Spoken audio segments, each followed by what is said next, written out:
Want to know how to help your spouse after you've cheated on them? I know exactly what you need to do. So listen up, because I'm going to give you 5 essential things that will actually help them heal after you've hurt them.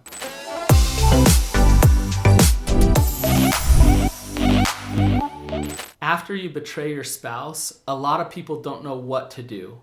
They hide, they manipulate things, they feel horrible about themselves. They do a lot of different things. Well, I know exactly what you need to do in order to deal with that betrayal and in order to face it and to start the healing process. So in this video, I'm going to break down for you the steps to start to heal, to help your spouse heal as well. My goal in this video is to help you get back on the right track in order to start the healing process. If you've done things after the betrayal that haven't worked, then I'm going to give you some other answers, some things that you can do and some things you can try in order to help her heal or him heal after you betrayed them. I have a friend who cheated on his wife, and when he cheated on his wife, he didn't know what to do.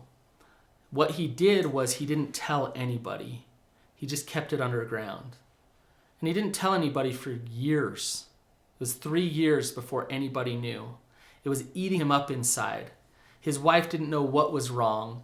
His wife knew something was off, but she couldn't quite pinpoint it. He was acting distant and shameful in their marriage, but she didn't know what was happening. This went on for 3 years. Finally, he couldn't take it anymore, and he sat her down and said, "Look, I cheated on you. This happened. This happened 3 years ago. I feel horrible about it."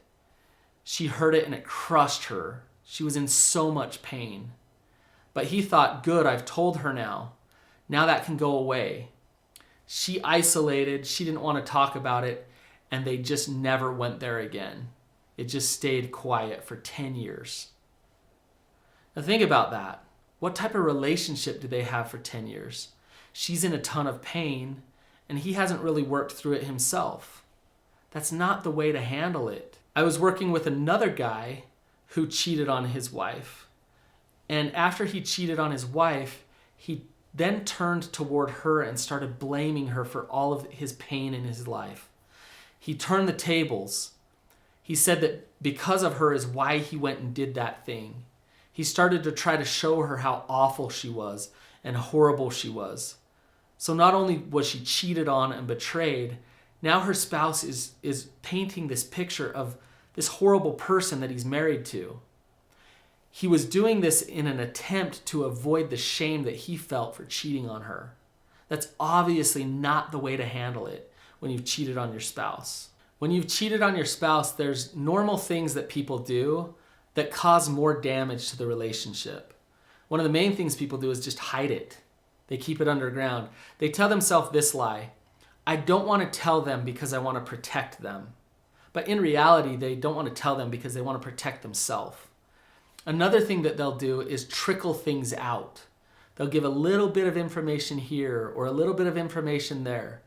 In fact, I heard a story yesterday where somebody was saying, I cheated on my husband, but I just told him that I made out with a guy at a bar and that's all I did.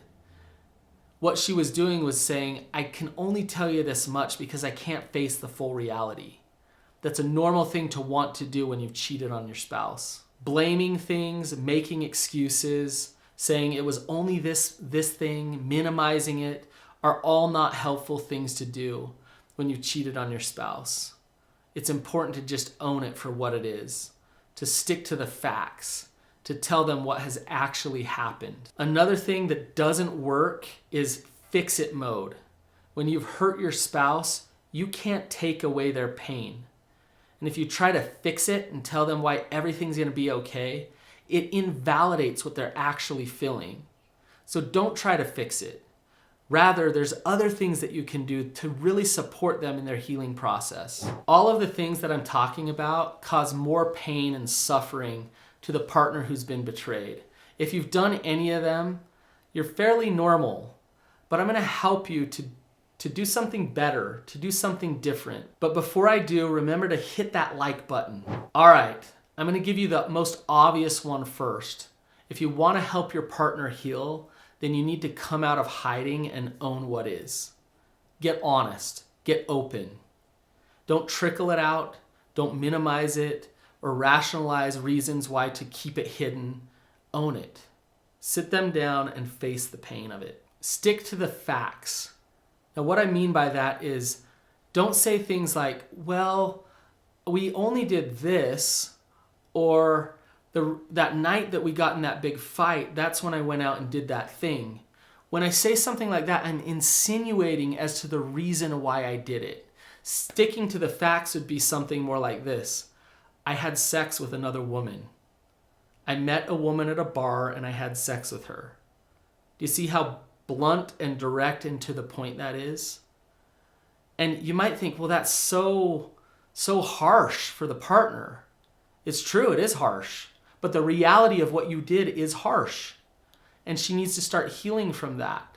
So instead of minimizing it or justifying it, just say what the facts are. Do not avoid the most painful stuff. Do not tell yourself that I don't want to give that one detail because then that would really crush them. If you have that one detail that you're trying to hide, that's the detail that needs to be said. Okay, I'm going to contradict myself some here, but listen through this. Don't give them unneeded details. All right?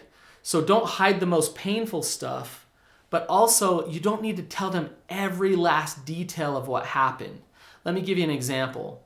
I can stick to the facts and say, I had sex with a woman that I met in a bar. But I don't need to say, I had sex with a woman who was a size blankety blank with brown hair and she looked just like this and her name was this and her... What I'm doing is just creating a bunch of triggers for my spouse. So I'm not avoiding saying those details because I'm protecting myself, but I'm not giving the unneeded details of what happened. It's important that you allow them some space to feel. Allow them some space to be in pain. So instead of try to fix it, let them cry. Give them some time. Give them some space to process what they just heard. There might be a big weight off your back because you've gotten it out now and you feel better, but now it's been dumped onto them. So let them get their breath back.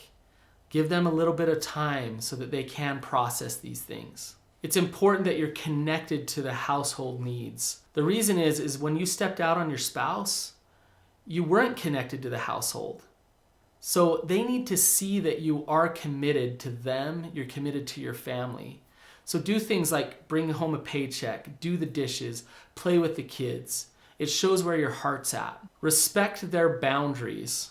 When they ask for space, when they ask for certain things, then listen to that. Care about them, care what they have to say, rather than just blowing over their boundaries, not caring what they have to say, caring more about your own needs. Be proactive in working on yourself. Be proactive in working on your deepest wounds. Why did you go cheat? What's going on inside of you? What's this actually all about? If you go work on yourself because your spouse found out that you cheated and now they're cracking the whip telling you that you need to do something, then that's not going to come from an internal place inside of you. You make a commitment to change so that you don't end up doing this again to your spouse. And your spouse will feel that from you. Be consistent with your actions and your behaviors. Don't just be good for the month after you got discovered. I see it all the time. I call it the honeymoon period, where somebody feels really good and really motivated in their marriage right after they disclose something. But the reality is if you want to rebuild trust and create safety with your spouse, you'll stay consistent over time. It will last. And lastly, live in the light. Be an honest person, a transparent person, and an open person. Cheating and infidelity, that happens in the dark. It's full of lies. It's full of deceit. So learn how to be an open, honest person. All right, I've probably thoroughly overwhelmed you with this video.